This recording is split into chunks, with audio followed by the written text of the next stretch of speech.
Good morning. Good Sunday morning. Hi, it's Elisa from Elisa Maria Designs. Welcome if you are new. Welcome back if you're back. And this seems to be the way that I'm opening up my videos anymore. Um, those of you who know me know that the music is a big deal. I think I was a DJ in a former life. Honestly, I do. I dated DJs for a long time. They were my thing. But it's always Sunday with Sinatra here in Philly. And I just looked up on YouTube, do you have a Frank Sinatra Christmas? And they had a Frank Sinatra Christmas. And so I am so happy. I was already overjoyed and happy. And let me get busy doing something, doing my whip while you get your whip. I have, oh, sure. I spoke too soon. The gods are always listening. They're always listening. Of course, a commercial. I'm. You can tell how old I am. I call it a commercial. An ad came on when I said I was enjoying Frank. So, you get your whip out. That's your work in progress. While I get my work in progress, and after I was done filming and editing self-care Sunday, I actually sat at my little workstation here, my little this is my little studio, and I got some of the background done. Look, almost here. How about this? And so, my hubby was, came in from work, and we had some burgers that I made, and he passed out after that, and I was like, oh, it's it's Saturday night, and we're kind of like passed out early, so I'm not gonna sit here and fall asleep. I'm gonna do something, and so I got some of the background done, and even when I'm looking at her through my camera right now, to me, I don't know. I just get this feeling she just looks like an actual painting to me. I had noticed how these black drills kind of cut out like they make a really nice shadow for the hair. So, and when I look at her on my phone, I just really, I just love her. I just love her. So I figured my husband said, I'm going to 9th Street, which is the Italian market here in Philly. And usually I accompany him, but I said, he's going to be home tomorrow. I don't know when I'm going to be able to get the chance to film again. I better take the opportunity to turn on the camera and get some of my private time in. And I did. I mean, I've already did my Artist Way morning pages. 3 pages in longhand, front and back. And I was getting ready to do some yoga, but when he said he was going out, I was like, oh, it's time to film. It's time to get some filming done instead. I'll put that there. Okay. Yeah. Okay. So this is upside down. I'm dyslexic enough. I don't need to have my tray upside down.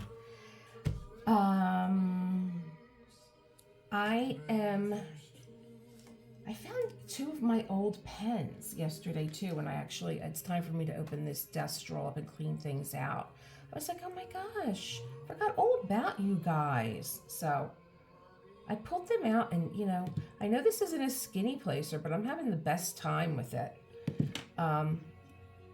I don't think that this is picking anything up because I think that the putty is old. Oh yeah, it's like old and sticky.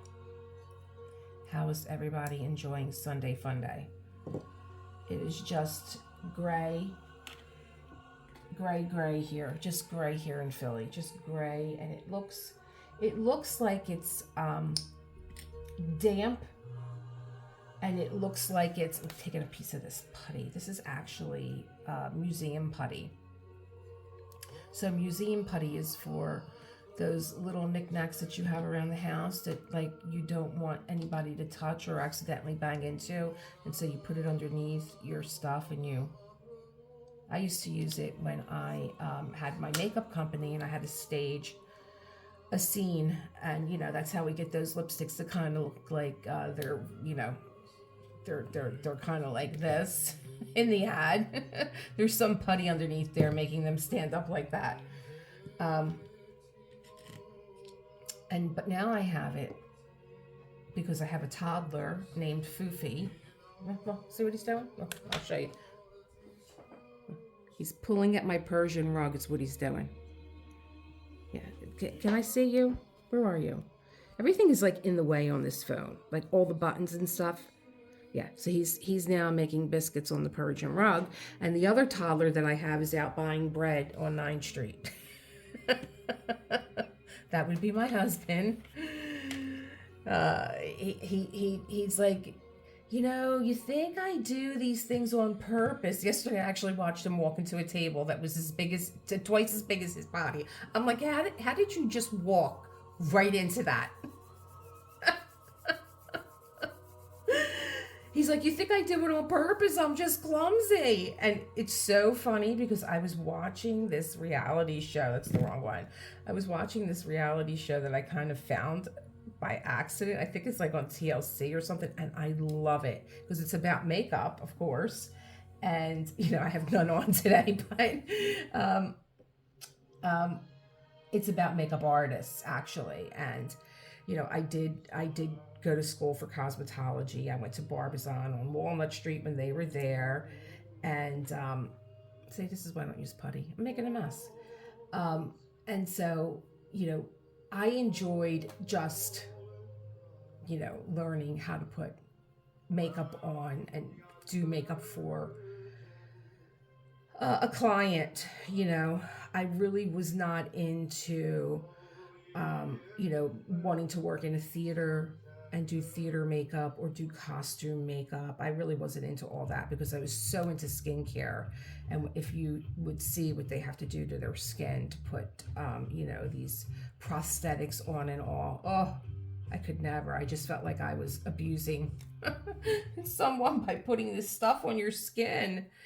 And, I don't know. I didn't have it in me. That wasn't something that I was good at. And I knew it. And so that was okay. But I did enjoy like art restoration and learning about makeup through different eras. And so this show that I found, I don't know what is it called? Let's Make It Up or something like that. I think that's actually a YouTube channel that I watch. Let's Make It Up, and I've been watching her for years. I don't know. It's about makeup artists, and they have these challenges, and they do this unbelievable makeup. Again, anything that has to do with creativity, I'm there. And this one girl kept saying that, and she was adorable. She kept saying her disability, and I'm like, did they ever say what this young girl's disability is? Because it wasn't anything that you could see, that I could visually see. And she's doing this incredible, makeup. It's like a marathon when you have to do, makeup for a photo shoot, and you have to do makeup for a runway. That's a marathon. But when you're doing makeup, because, you're the makeup artist like on a movie, and you have to create characters and stuff, man, that is, you're already working through all corners of your imagination, but, you're also, it's taxing. And I was like, this girl, I don't know if they're ever going to disclose what her disability is, but she brings it up enough. And I think now you should let us know, what is your disability? And, she, if you were in the bottom two, you're now fighting for your spot to stay on the team. And she is one of the bottom two, and they had to do, I only remember one challenge. I don't know if it was the challenge, but the challenge was that they had to put on an eyebrow that was all in crystals. So you had to create this eyebrow, and they had to be symmetrical, and they had to be, spaced out just right, and look like, oh yes, I want to go get these crystals and put them on my eyebrows. And she then used hers were done very well. They both were, and she used her disability as being part of the reason why she was like behind on her time or whatever it was. And her disability was dyspraxia. And I was like, oh, I never heard of dyspraxia. What is that? And basically it's being clumsy. I don't know if that's the full definition, but when I looked it up, it was like, you're clumsy. And I'm from a generation, born in the 60s, that, if a doctor said, listen, your child's clumsy, you just have to be like, keep things out of the way or whatever. But I guess now it's something that it's a term, and it's a disability. And I guess, growing up, when I grew up, and you would just say, oh, like, oh my gosh, you're clumsy. You're always me too. I was clumsy as a child. I was always tripping over my own feet. I was fine in high heels. Put me in a pair of flats and I can't walk. So, I said to my husband, you're dyspraxic. And he's like, what? I'm like, yeah, you're dyspraxic. I don't think that you've ever grown out of clumsy child syndrome, because that's what it's called. Believe it or not. It's a thing. And I guess it is, really, it is, of course, a disability, but like, I'm saying, like, when I grew up, it was just like, okay, you're fine. But it is.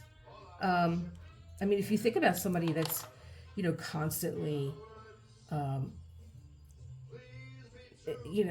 being frustrated by the fact that they're clumsy, it can wear on you, absolutely. So I know I had a car accident. I was I just back from Florida? I think I was. And my mother was driving, and my son and I were in the back seat of the car, and my father was in the passenger side. And what happened? My mother had to run in church, and so we parked right in front of the church. So we're parked, and this car is coming down 9th Street, which is the Italian market area, and he hits our car. I don't even know how he did it, but he hit the back. Here we are. I'm sitting here. Here's my son, my father, my mother's in the church.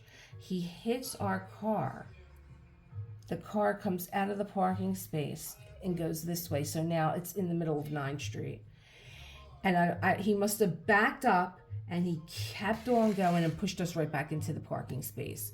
And then he pulled over.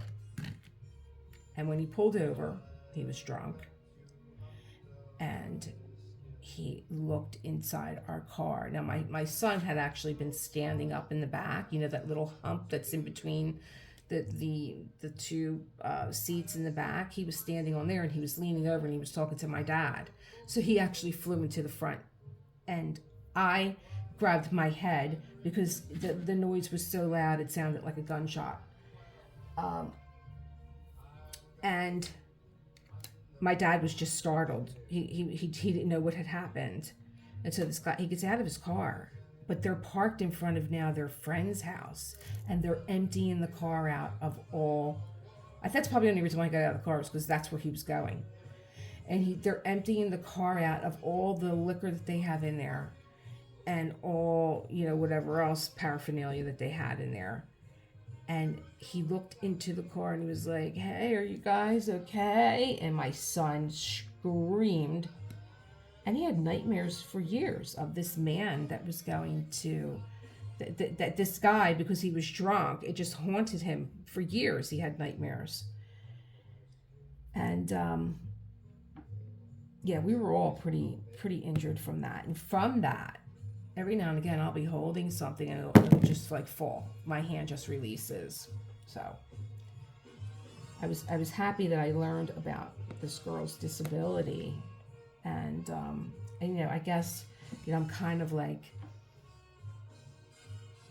when we were children, like I said, we just like, okay, your kid's clumsy. Like, I don't even know what they did for us. They're like, oh, she'll outgrow it or whatever. Who knows? But now today, I was thankful that she finally told us what her disability was, but I didn't know, like,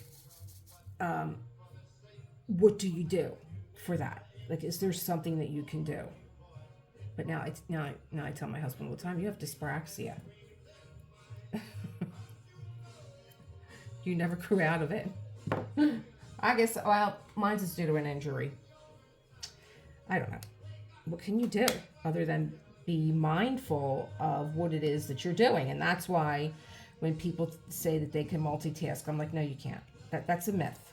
I'm sorry. It's a myth. You cannot multitask. Your brain cannot focus on two things at one time. It just can't. It takes your brain, like if I were to stop doing this, it takes my brain like 3 minutes to catch up to the next thing I want to do.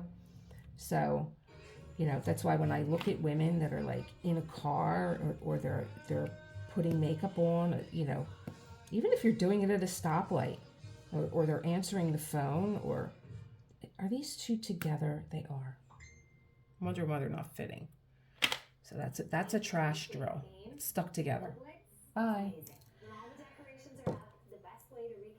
So, I guess you just have to concentrate on what it is that you are doing and keep your eye on the ball. And I just, of course, I grew up, when you're in your 20s, I think, you're in that immortal stage, just, you could do anything. You're invincible. Nothing's going to happen to you. And, we all kind of run around with that, attitude that we can do all these things and get all this stuff done. I don't know if I can get down on this. I think you guys have seen enough of Miss Crimson here. Let's just go this way. All right, Frankie, sing it.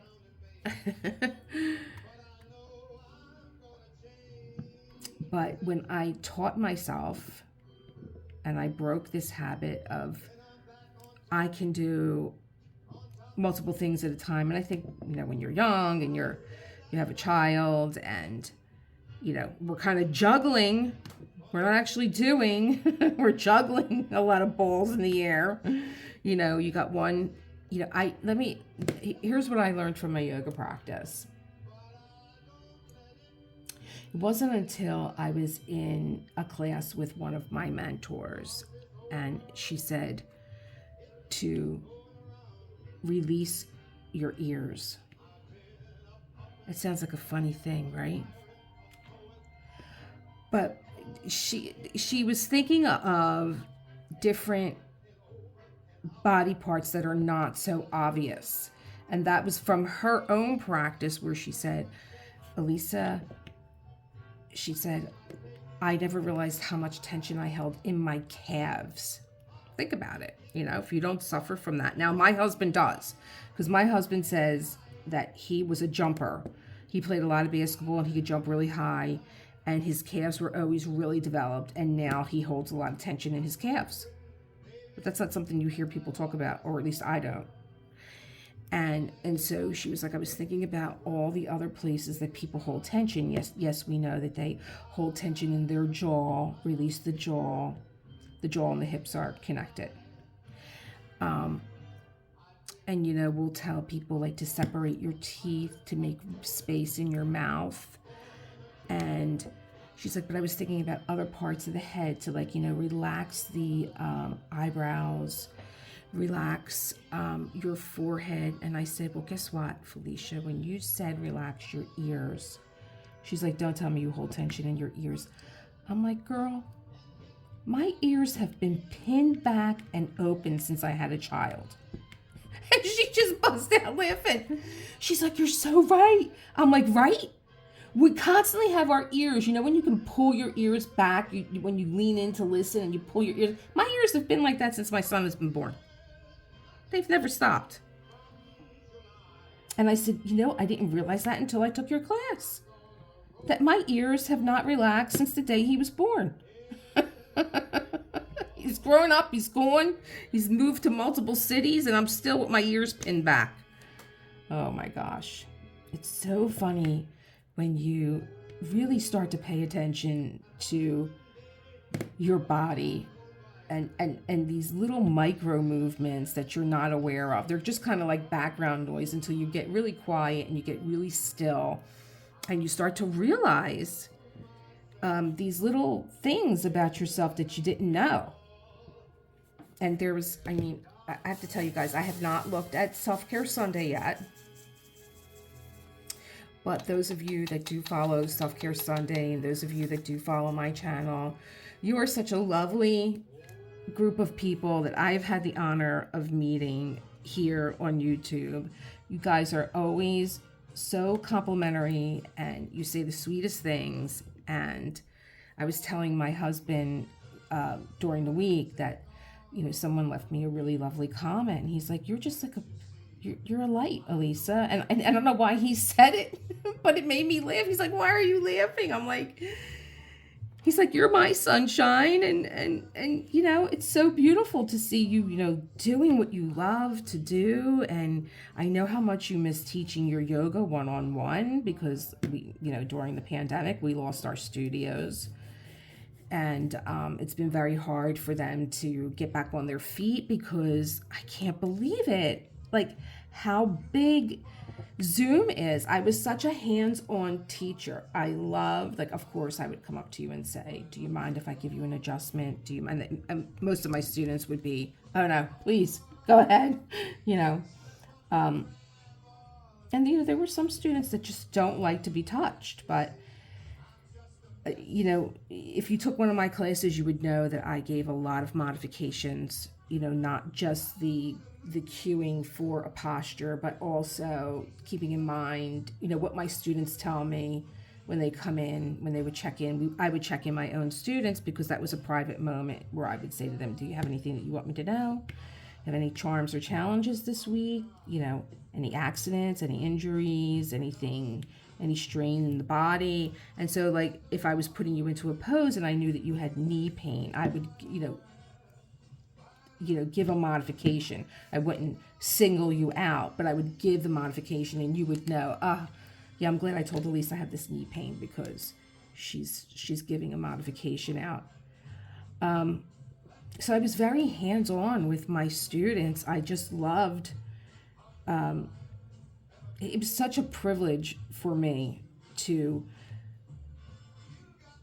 teach a class where I am giving you a cue to do a posture, but then look out into the room and see all these different bodies and shapes. And I know kind of like the charms and challenges that my students had and see how they get comfortable in their body in all different ways. You know, from one posture, there's like 20 different variations going on.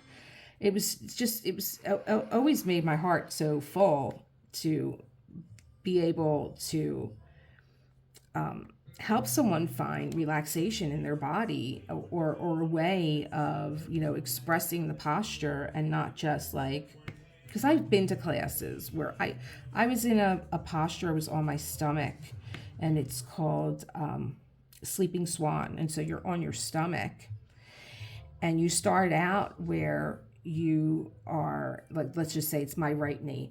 You're on your hands and knees, and your right knee is coming forward towards your right pinky, and then you're turning the bottom part of your leg so it's across your body, and you're extending your left leg long, and then as your body opens, you begin to come forward, and you could, you know, bring the earth up to you, put something under you so that you can relax into it. Or if you're really flexible, I can't even say if you're really flexible. It depends on the day. I've had days where I'm flat on the floor like I fell off a building.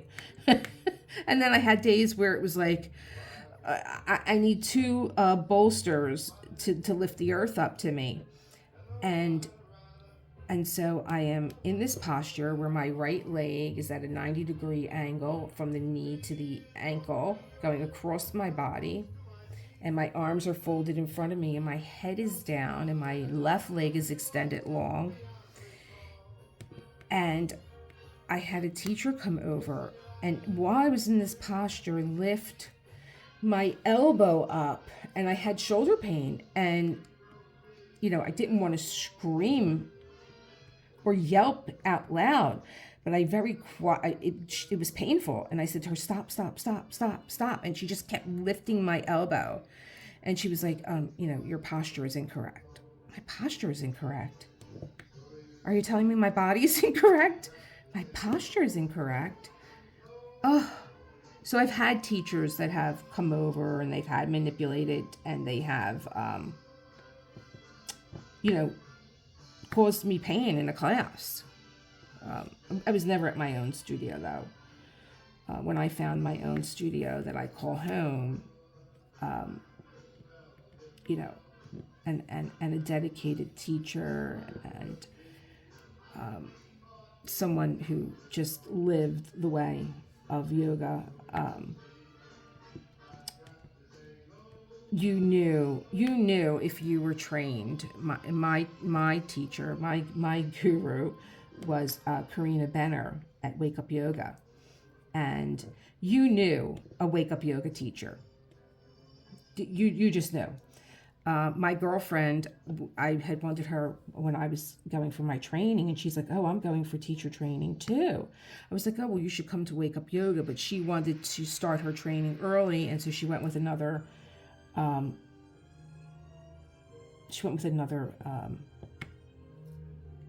Yoga family. I guess I can say that, another studio, and she would come and practice at our studio. And she would say, "Elisa, it's so beautiful the way you guys create a class here." See, there you go. It's out of the hand. Speak it. I said this in my self-care Sunday. As soon as you say something out loud, I say it. I was talking about how I manifest very quickly, and I have to watch what I say. Oh, Frankie is just singing away, crooning the tunes. So I was thinking last night when I went to sleep that I was like, "Oh, I didn't say this in Self-Care Sunday. How did I forget?" But I say to myself, "Listen, you said what needed to be said, and this will be said at another time, and that time is right now." I was talking about, just because it just came up, like manifestation, and I was talking about my girlfriend Anna in New York, who owned the Ink Pad. And, we're in the Village. There were a lot of celebrities that came in. And she said, "Elisa," I wasn't working for her anymore. I had moved back to Philly. But when I took multiple trips to New York because the restaurant was there. So I was traveling back and forth. And she said, "Elisa, Elizabeth Gilbert is going to come into this store." And I said, "That would be nice."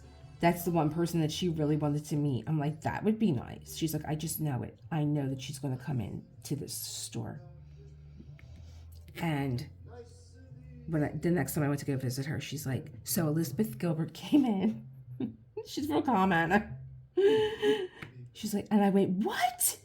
And she said, yes, and this is what she bought, and she was telling me about her visit. I'm like, "You talked to Elizabeth Gilbert?" And she said, yes. I forgot to tell you guys that in Self-Care Sunday, and it was just, Anna just knew. She just had that thought that she was going to meet Elizabeth Gilbert, As someone, as you know, I told you how much Anna loved writing, like serious writing. I do stream of consciousness writing. And you know how she was going to meet Elizabeth Gilbert. She was going to meet her. And she did. She came into the store. I was so happy for her too that she was there, you know. And, you know, because when you're the owner, you know, you're running all in different directions. I was so happy that she was there. And Elizabeth came in and they got to talk. Made my heart happy. What a, you know, because I knew how I felt when I went to the New York Open Center and I met Julia Cameron and I sat right in the front seat. I didn't care if I looked like a teacher's pet. I just looked at this woman. I looked up at her. I felt like I was in first grade sitting in this little chair looking up at the teacher. You know, I just had such love and admiration in my eyes for this woman. And I hung on every word that she said, every single word. And I was a little unsettled because she talked directly to me most of the class. most of the class. So, but I kind of think I knew how Anna felt meeting Elizabeth Gilbert. Ooh, oh, did I just pull you out of there? Oh, and I just pushed you back in. There we go. I thought this was a Christmas album. It says Frank Sinatra Christmas Carol. He's singing When I Was 17. He sang Have Yourself a Merry Little Christmas, Ave Maria, Silent Night, and then it went into Strangers in the Night and Fly Me to the Moon. Maybe Frank didn't do a lot of Christmas carols, but he's dressed like Charles Dickens. Oh boy. Have you guys seen Spirited yet? Oh my God. I love Ryan Reynolds. Do I have the right guy? Is it Ryan Reynolds? Because I get them confused. Such a talent. Oh my God, what a wonderful, wonderful talent. And of course, you have Will Ferrell. So, I mean, that just, I didn't think he could beat Elf. It's his face. It's his expressions. You just have to look at him and he's just so funny. So that's become my new Christmas, like, you know, we were watching Elf. We had to do Elf for Christmas. What else? Well, every year, without fail, I watch Moonstruck at Christmas. That's my Christmas. That's really my Christmas show. But my Christmassy show is Spirited. And of course, the Peanuts gang, Snoopy and the gang. Not Chuck, you know, not Charlie Brown. I never understood why Charlie Brown was so unliked. I never understood that. Can somebody explain to me why Charlie Brown, you know, why Lucy was mean to him and why Charlie Brown had this just unbelievable bad luck all the time? I just never understood what that story was about. Why Chuck was having such a hard time at life, being such a young guy.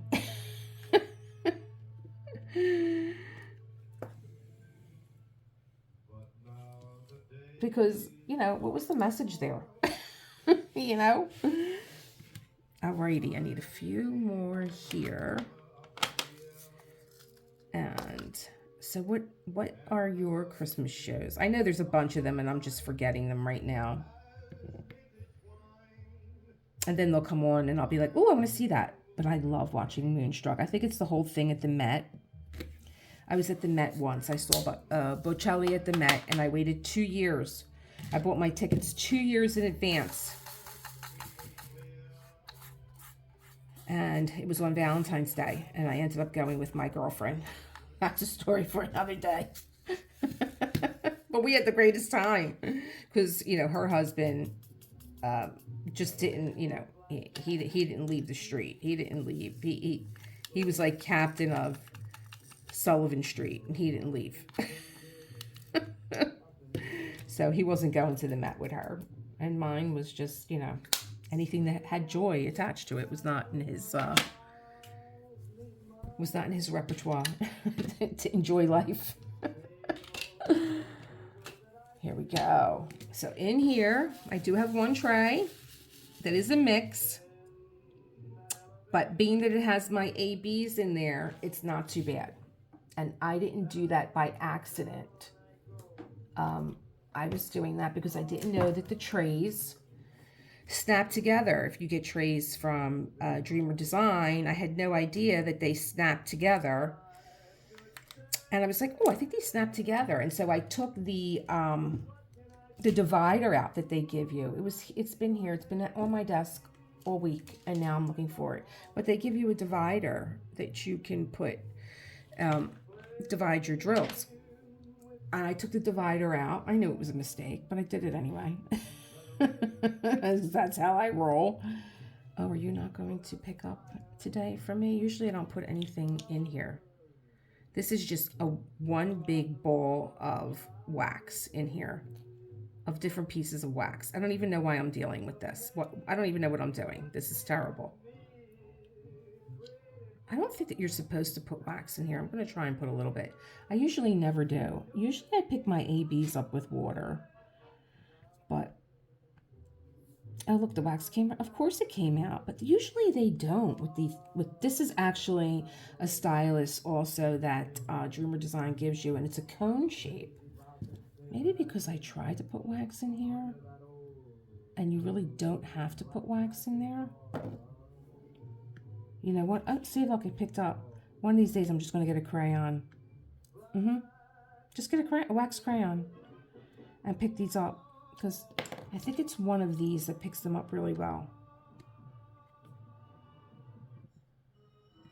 Yeah, I have to put that on my list, get crayons. I think I have some downstairs. They were my aunt's, but they were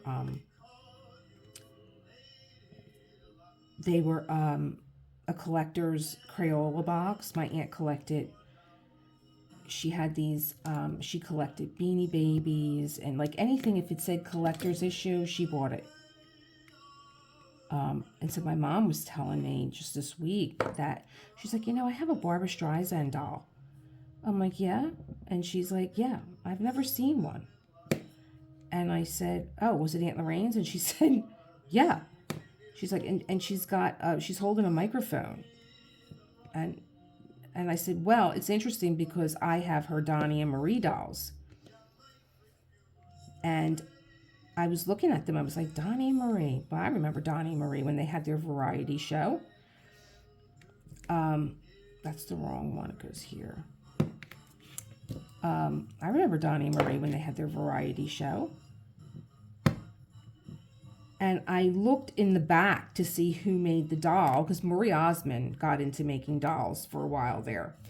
She was on QVC with her doll collection, which I totally understand because I have my dolls that I love from when I was a kid. And in the back, when I opened up the back, my aunt worked for a casino. She worked for Caesars in Atlantic City, and she was a pit boss. And my aunt, let me tell you, she didn't care who you were. She'd walk right up to you. Like, see, I worked in New York, and I never bothered celebrities. My aunt would have been sitting there having dinner with them. And when I opened up the back to see who made the dolls, they were signed with pen. Marie Osmond, Donnie Osmond. So she met them. She met them. She met Donnie and Marie. Oh, she was a card, my aunt. But she died way too early. She was 65 when my aunt died, but she was a diabetic, and she needed a transplant, and no one was a match. But one of her closest friends that she worked with in the casino was, and she gave her a kidney, and so she extended her life for another good 20 years, and still too young. But she was a card. Everybody knew Lorraine. And I told this story once before. My ex-father-in-law, had a table at Rayo's. So if you know anything about Rayo's, it's in Harlem. And and there are no reservations there. It's a who's who of whatever. And you have to buy a table. And so my father-in-law's table, ex-father-in-law's table, was available to him every Monday night at X time. And the owner, Frank Pellegrino, who I think has passed away, he was on a TV show, him too, like Law and Order or something. I know that he was on The Sopranos. He was like the I don't know what titles are. He was like the lead investigator against the Sopranos, against the mob. That's Frank Pellegrino, and he owned Rayo's, and so that's how Rayo's worked. You needed to have a table, and I needed to use the bathroom, which was like as big as my desk, and it had 2 stalls in it too, So I am in one stall, and there was someone else in the other stall. And when I came out, it was Kelly Ripa, and I was like, "Oh my gosh!" I've never gotten like that with a celebrity, except of course Matt Dillon. So I said, "Oh my God, I feel like you're family." And she's like, "Oh, that's so nice." And I guess she thought, because I know initially that's what she thought. She thought it was because, she's on TV and you're like family. And I was telling her how much I love your dress, and and then I was like, "Oh my God, I feel like you're family." And she said, "Oh, that's so nice, thank you." And she was very sweet. She's very sweet. I mean, she was about as big as this pen. I'm not kidding you. She was tiny. I could have put her in my handbag. Forget about a pocket. I had a little evening bag. I could have put her in there. The dress that she had on was bigger than her. And I said, no, you don't understand. Your picture is on the mantle of my aunt's house. You and your husband. And she's looking at me. I said, my aunt works for Caesar. She's a pit boss in Atlantic City. Her name's Lorraine. And she went, "Lorraine! I know Lorraine." Like, everybody knows Lorraine. She was like Annie Mae. Everybody knew Lorraine. I was like, "Yes, you're part of the family. You're right up there with Grandma and Grandpa, my great-grandparents." And then there's Kelly and Mark. They're on the mantle with my aunt. Somebody once came into my restaurant on 18th Street when I had Lombardi's on 18th Street, and he said, "I'm writing an article on phenomenal women, like women that I know, and to me, you're one of them." And I was like, "Oh, that's really nice, thank you." I think I'm a little bit too young to be phenomenal. I was in my 30s at the time, but thank you. He was in college. He's like, "No, really, you have like the best stories." And I'm writing an article on like women that I think are just, phenomenal. I'm like, "Well, what do you mean by phenomenal?" He's like, "Well, they're independent. You're running your restaurant. And I was like, "I come from a long line of independent women." And he's like, "Really?" I'm like, "Sit down. Let's order a pizza." And we start talking. And my grandmother, for being a survivor, came to this country with her mother and her sister and brother, and without her father, because my great-grandfather came here first. He had to make enough money to send for my grandmother and his children, my great-grandmother and his children, because you had to prove that you could provide for your family before you were allowed into this country. And that's what he did. He walked up and down Broad Street, and he sold apples in a cart, and he was a mason, and he did tile work, and he saved up enough money to send for his wife and children and bring them to this country. And my grandmother fell in love with my grandfather, and he was killed while he was driving a cab here in Philly, because he took a job because the union was on strike. And my grandmother begged him not to go out that evening. And, as the story goes, he called his sister and he called her sister, and they had to come over and calm my grandmother down. And he said, my aunt was just born, the aunt that I'm talking about. My aunt was just born. And he said, "Rose, you get like this every time after you have a baby." And my grandmother was probably postpartum, and she took his rings off. That's how he got out the door. She took his rings off of him, and she was her sister and her sister-in-law, my Aunt Gracie, and my everyone's favorite aunt. If you follow me on here, you know who I'm talking about. And my Aunt Mary said my grandmother was so despondent after he left, and that she said to them, he's not coming back. She just had that premonition that he was not coming back, and he didn't. So, to be a young wife. So if my mother was, let me see, my grandfather was 29 when he was killed. So my mother was 7. My aunt was just born. She was an infant. My grandmother was 27 and my grandfather was 29. So my grandmother was a widow at 29 with 2 small children. And I don't think that was unusual at that time between the boys that had gone to war, and but it was unusual that he was murdered. And so my grandmother, had to start her life over again without her husband and raise her children. And, back then it was different. You had your family. My great-grandfather and great-grandmother were right around the corner. And my aunt, her sister, and her sister-in-laws were in the neighborhood. So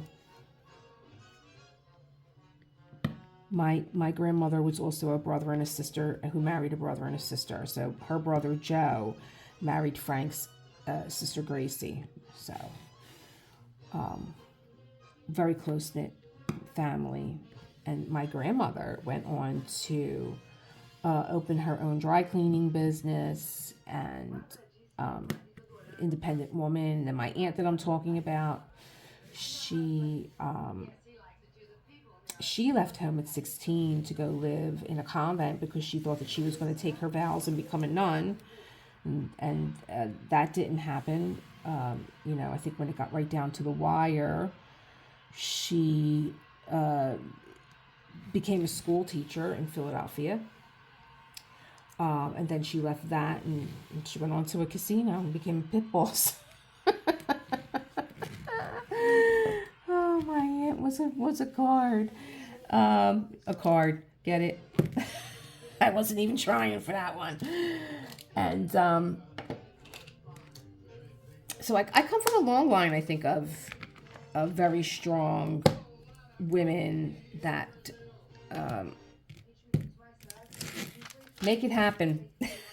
They get it done. And here we go. Another one down. Oh, what am I doing here? Come on, Lee.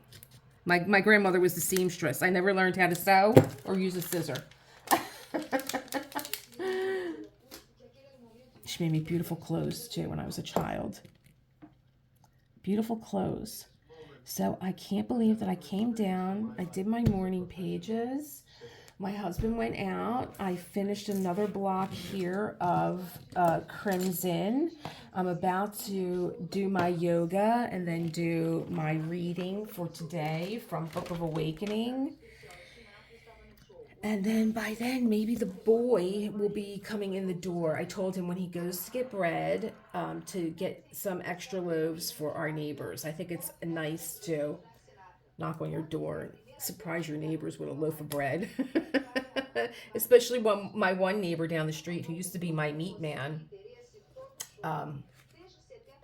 When I owned Lombardi's, he now lives down the street from me, and he made homemade wine, and he took a portion of our neighborhood and turned it into a memorial for all the different arms of the military. It was beautiful, and we had this big dedication over there,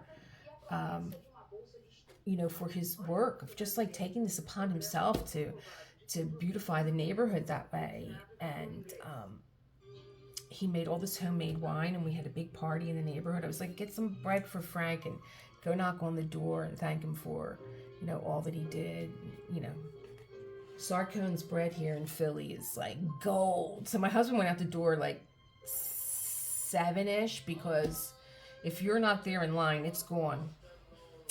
Look at beautiful crimson. I my what am I trying to say here?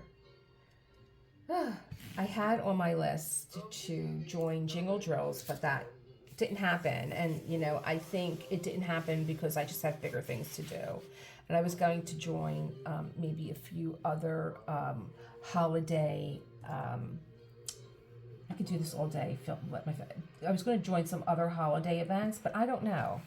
I'm trying to, you know, if I put that out there, then I'm going to join this holiday event. Like, I'm kind of consciously putting out there that this is a priority for me, and it is an enjoyment, but is it a priority? I think my priority right now is all the things that I want to do on my own channel. I'm wondering what's underneath here. It's a drill. I can actually feel that. It is what I want to do on my own channel, and focusing on that. So I don't think that I'm going to be joining the events that I said I was going to be joining, because there is some responsibility that you have to have there too. Like, you know, whether it's, you know, watching videos. I swear to God, I brushed my hair this morning. I did. It's just, it's so crazy. It's so unruly. So there is some responsibility there that you know, I think you have to watch videos or whatever. And I'm like, you know, that's like, maybe even if it's just a half an hour. I can't say that I don't have time if I am using time to do other things that are not pushing me onward. And that was sort of the message for Self-Care Sunday. And if that is resonating with you now, maybe you'll go back and watch Self-Care Sunday. And I'm going to watch Self-Care Sunday with my husband, because he's become a fan of my Self-Care Sunday. He really enjoys Self-Care Sunday. All this, you know, I have not moved from my desk since I found diamond painting. And he's like, I know when I come home from work, I'm going to find you at your desk diamond painting. So the diamond painting, he loves to watch it. He's just mesmerized by it. He'll come by and he'll be like, and he looks at the drills and he's just like, you know, should I be worried about my wife? You know? And then he's really fascinated with the drill count. Like, I don't know what the drill count is on this, but he's really fascinated. I think, I can't even remember. Let's just say 100,000, maybe. Iris was the Van Gogh one. Let's just say 100,000. And he's just like, just think about that. I don't even think I could count 100,000 pennies, but I put 100,000 of these little drills on this canvas. So I'm so happy and grateful that I got the time to do this, because he will be home tomorrow, and that I get to just keep this channel open. And by channel, I mean this channel of energy between you and I, and that you get to keep me company and keep Frank company. He hasn't sung a Christmas song. He hasn't sung a Christmas song yet. He sang 3. There's 25 on here. Now he's singing about Brazil. I don't know. Okay. Anyway, enjoy your Sunday fun day. Create the world that you want to live in. And I'm also very grateful that Foofy, he just blends right into the carpet, was calm today. But look at the infrastructure I have to build so he doesn't jump on my desk. Enjoy your day. I'm going to go do some yoga. I love you guys.